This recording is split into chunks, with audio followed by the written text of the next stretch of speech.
On June 1, 2026, a 28,000-ton warship that hadn't moved under its own power since 1997 pulled into its home port in the Russian Arctic, ending one of the longest and strangest warship rebuilds in modern naval history. This is the Admiral Nakhimov, a nuclear-powered battlecruiser that spent nearly 27 years sitting in a shipyard, longer than some of the sailors now serving aboard her have been alive, before finally returning to the fleet. She's armed with hypersonic missiles that didn't exist when she first went into the yard for repairs. Her reactors were shut down for so long that engineers had to essentially restart them from scratch, and the total bill for bringing her back reportedly climbed past $2 billion, on a warship originally expected to cost a fraction of that, and returned to service nearly a decade earlier than she actually did. Think about that timeline for a moment. A sailor who joined the Russian Navy the same year this ship entered the shipyard for repairs could have completed an entire career and retired before she ever sailed again. That's not a normal repair schedule. That's closer to a ship being reborn, decades after almost everyone had stopped expecting her to return at all. So what exactly is this ship? Why did it take almost 3 decades to finish repairing her? And is she actually the powerful flagship Russia claims, or an expensive Cold War relic dressed up in modern missiles? Stick around, because by the end of this, you'll understand why naval analysts around the world are still arguing about which one is true. And here's a question for you. If a warship spends 27 years being rebuilt, do you think it comes back as a genuine modern threat? Or does the rest of the world simply move on without it? Let us know in the comments. Before we get into the decades of delays, you need to understand exactly what kind of ship the Admiral Nakhimov actually is, because there's genuinely nothing else quite like her still sailing anywhere in the world. She belongs to the Kirov-class, known in Russia as Project 1144 Orlan, and she's officially classified as a heavy nuclear-powered missile cruiser. But at 827 feet long and roughly 28,000 tons, she's so much larger than a typical cruiser that most Western navies and analysts simply call her a battlecruiser instead, a category so rare that she and her surviving sister ship are essentially the only examples of it still afloat anywhere on Earth. The United States retired the last of its own nuclear-powered surface cruisers back in the 1990s, largely because of cost, which makes the Kirov-class the last nuclear-powered surface combatant class still in service anywhere in the world.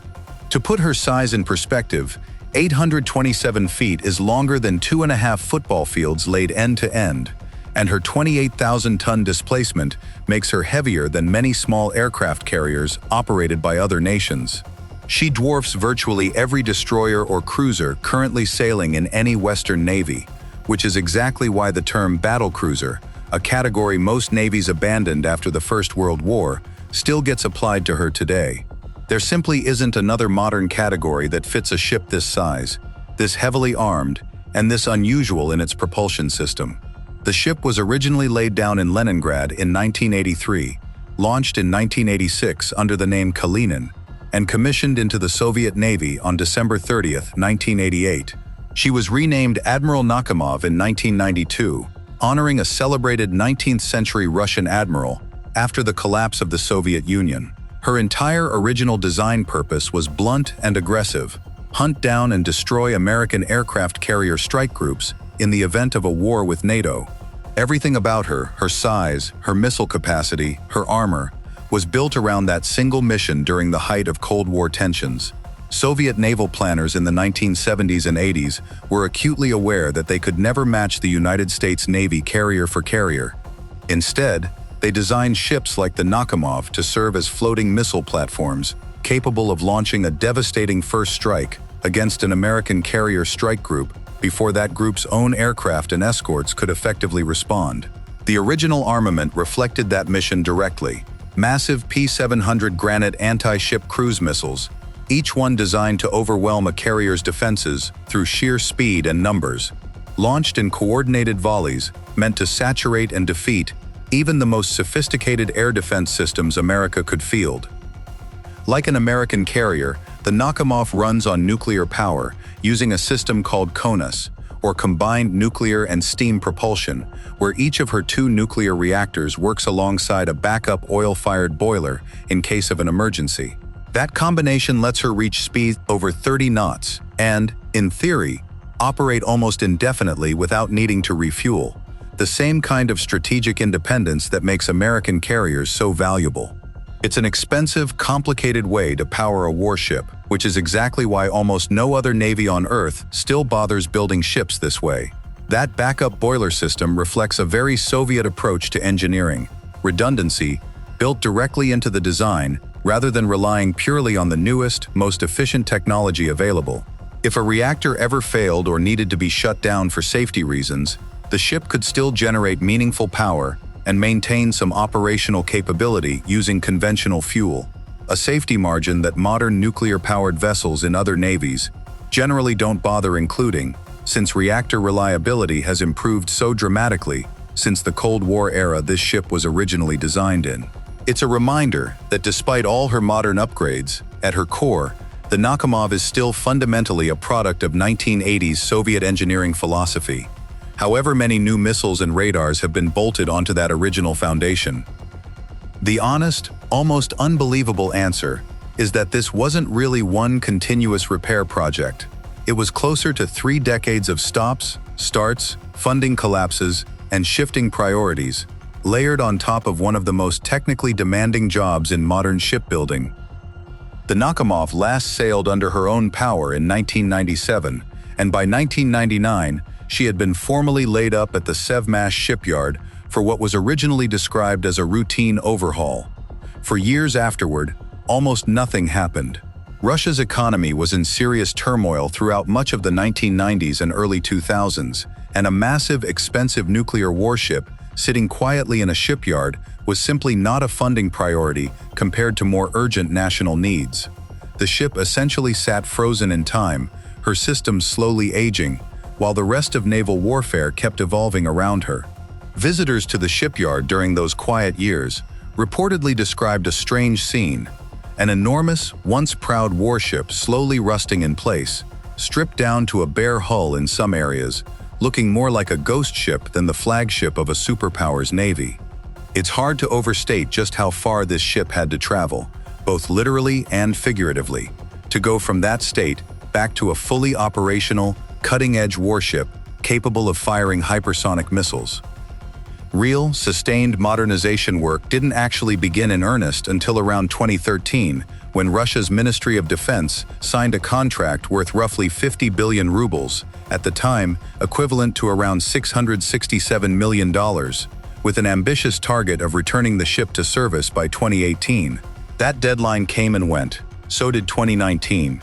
So did 2020, 2021, 2022, 2023, and 2024, each one announced with confidence by Russian officials, and each one quietly pushed back as the true scope of the work became clear. By the time she finally entered sea trials in 2025, total cost estimates for the project had climbed dramatically, with the modernization contract alone eventually reported at approximately 200 billion rubles, or roughly $2.67 billion, while some broader estimates of the ship's total refit and reactivation costs run as high as $5 billion once every phase of the decades-long effort is counted. Watching that string of missed deadlines unfold year after year became almost a running joke among naval observers who follow Russian shipbuilding closely. Each announcement carried the same confident tone: sea trials beginning later this year, delivery expected within 12 months, only for the timeline to quietly slip again a few months later. It's worth remembering that this wasn't a case of a single catastrophic failure derailing the project. It was death by 1,000 smaller delays, funding gaps between fiscal years, supply chain issues sourcing components for a ship this old, and the sheer complexity of modernizing systems that hadn't been touched in over a decade, all compounding on top of each other, year after year, until nearly 3 decades had quietly slipped by. Part of what made this project so uniquely difficult is that the Nakhimov isn't a conventional ship. Restarting a nuclear reactor that's been dormant for the better part of 3 decades isn't like turning a key in an old car. Engineers had to inspect, test, and in many cases, essentially rebuild core systems from the ground up, verifying that a piece of Cold War-era Soviet nuclear engineering could still safely and reliably generate power in the 2020s. Her first reactor was only restarted in December 2024, with the second following in February 2025, meaning the ship's nuclear heart had sat completely silent for roughly 27 years before either one came back online. That single fact alone explains a huge portion of why this project stretched on so much longer than almost anyone originally predicted. Consider what that actually requires from an engineering standpoint. Every valve, every pipe, every piece of shielding around that reactor had spent decades sitting essentially unused, exposed to the kind of slow deterioration that comes from age alone, regardless of whether a system is actively running. Engineers couldn't simply flip a switch and trust that everything would work as designed. They had to methodically test and, where necessary, replace components that had never been designed to sit dormant for this length of time in the first place, all while working with a design from an era when many of the original engineers who built the ship had likely already retired or passed away. It's a bit like trying to safely restart a nuclear power plant using a blueprint written by people who are no longer around to answer questions about it. So after nearly 3 decades and well over $2 billion, what did Russia actually get back? On paper, one of the most heavily armed surface warships currently sailing anywhere in the world. The centerpiece of the entire modernization is the ship's new weapons suite. Engineers stripped out her original Cold War-era missile systems and replaced them with 80 modern vertical launch cells capable of firing caliber cruise missiles, Onyx supersonic anti-ship missiles, and the hypersonic Zircon missile, a weapon still considered cutting-edge by Russian military standards. Combined with additional long-range air defense launch cells, total estimates put the ship's overall missile capacity somewhere between 174 and 176 launch tubes, a number that rivals or exceeds the missile capacity of even the most advanced American destroyers and cruisers currently in service. To put that number in context, a fully loaded American Arleigh Burke-class destroyer, one of the most heavily armed surface combatants the U.S. Navy operates, typically carries somewhere around 90 to 96 vertical launch cells. The Nakhimov's roughly 176 cells, nearly double that capacity on a single hull, meaning one Russian ship theoretically carries almost the combined missile inventory of 2 American destroyers. Whether that firepower can actually be used effectively in a real engagement, coordinated with modern targeting and battle management systems, remains an open question among analysts, but on paper, the raw numbers alone make her one of the most heavily armed surface warships currently sailing anywhere on the planet.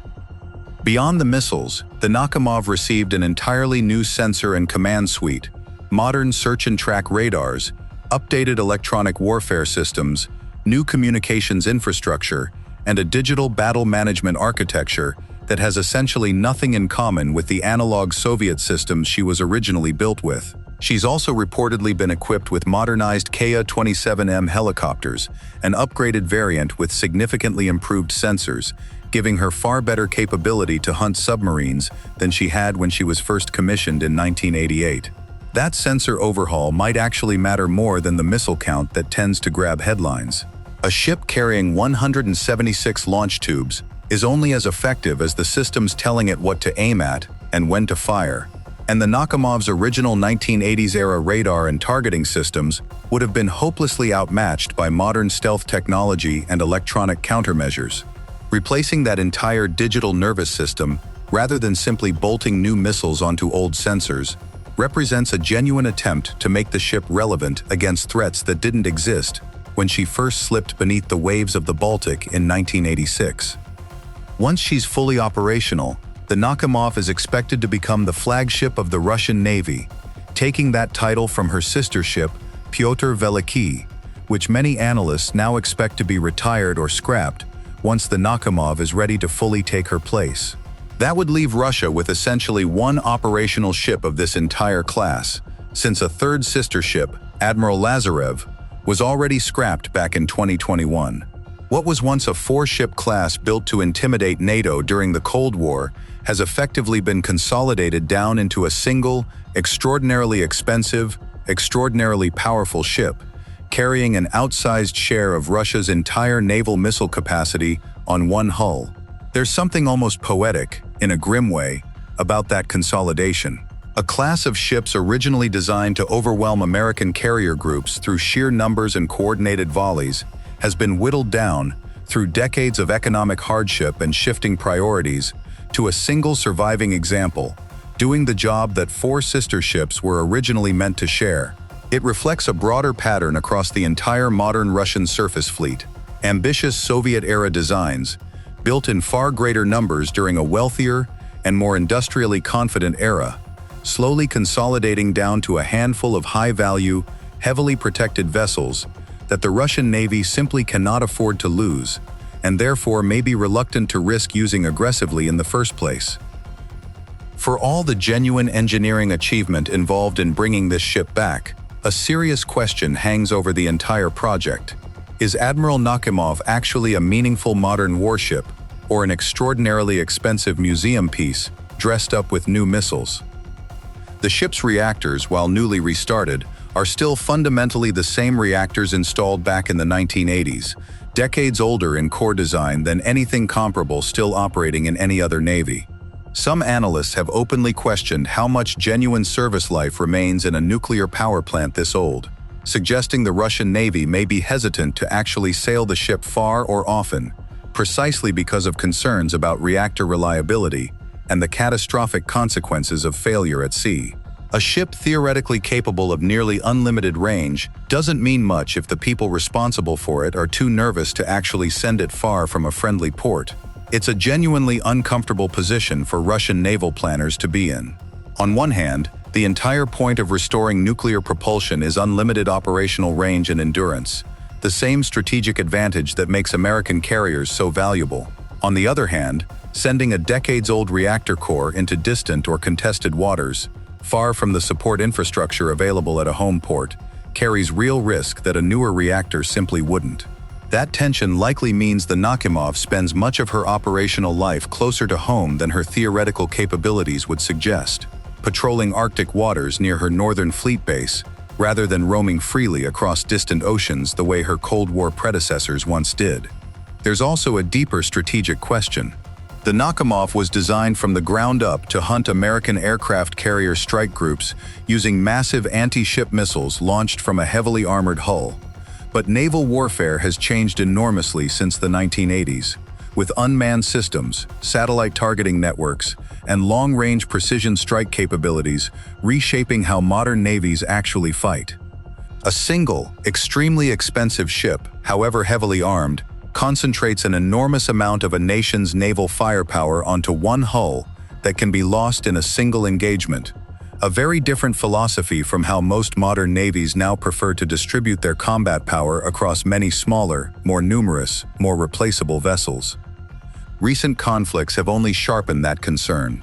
The war in Ukraine has repeatedly demonstrated how vulnerable even sophisticated warships can be to relatively inexpensive drones and missiles.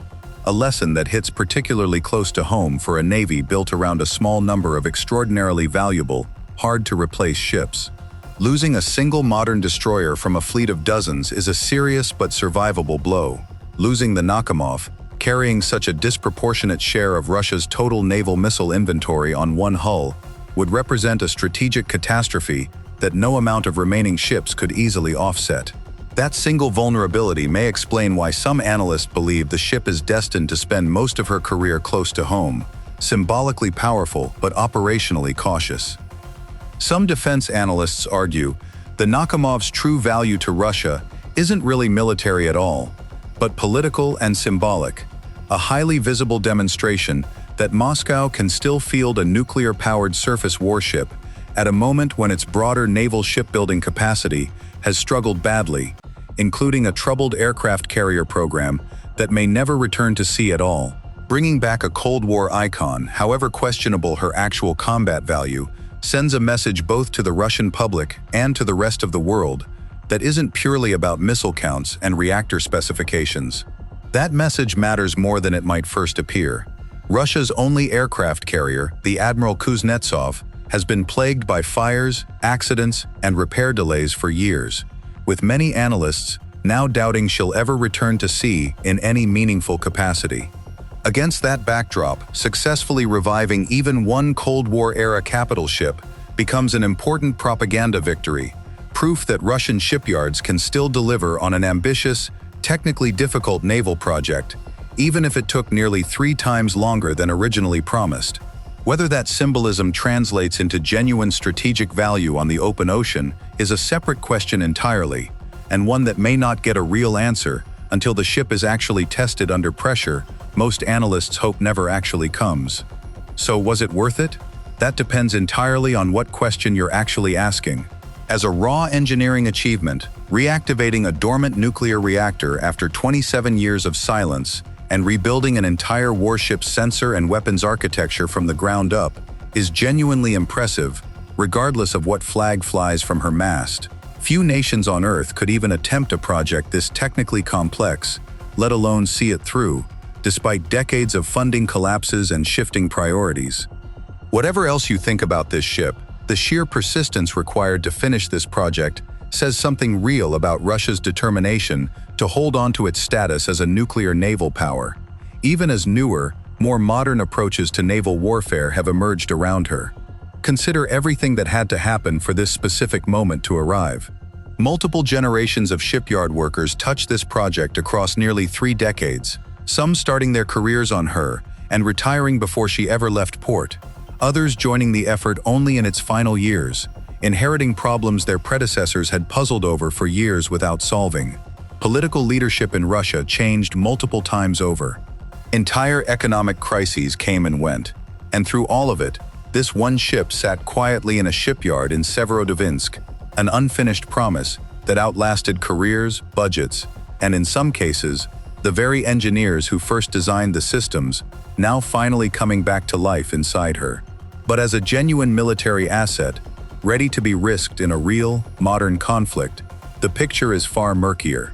An aging reactor core, a single point of catastrophic failure, carrying a disproportionate share of the fleet's firepower, and a design philosophy rooted in a war that never actually happened, all raise real questions about how much this ship can actually accomplish, beyond sitting in port as an impressive, heavily armed symbol. Because at the end of nearly 3 decades, what pulled into Severomorsk on June 1, 2026, wasn't just a warship, it was a physical monument to persistence, to Cold War ambition refusing to quietly fade away, and to the strange, expensive reality that sometimes finishing what you started matters more than whether it still makes complete sense to finish it. So really think about that question again. 27 years, over $2 billion, and a ship built for a war that ended before most of her current crew were even born.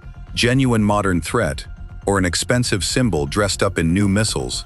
Tell us what you think in the comments, and if this gave you a new appreciation for just how strange and complicated modern naval power really is, subscribe, because there's a lot more happening beneath the surface of this story than most people ever get to see.